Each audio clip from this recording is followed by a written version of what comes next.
आजच्या परिस्थितीत काय आहे, आजच्या युगामध्ये सहयोग हा धर्म आहे. हा धर्म आम्ही स्वीकारला पाहिजे आणि ह्या धर्मात आम्ही उतरून स्वतःला स्वच्छ करून घेतलंय.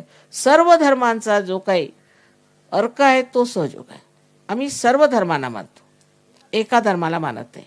एका धर्माला मानलं म्हणजे काय, मी फार चांगला आणि तू वाईट, मग त्याला भांडा.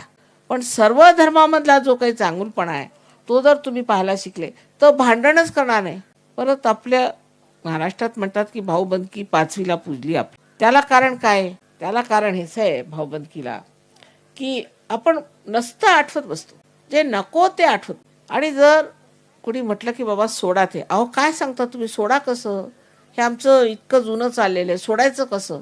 ते जे काही जुनाट आहे ते एवढं धरून धरून आपण अशा रीतीने वागतोय. आता भाऊबंदकी पण जुनाट झाली, ती सोडून टाका, काही कामाची नाही. त्यांनी काय फायदे झाले?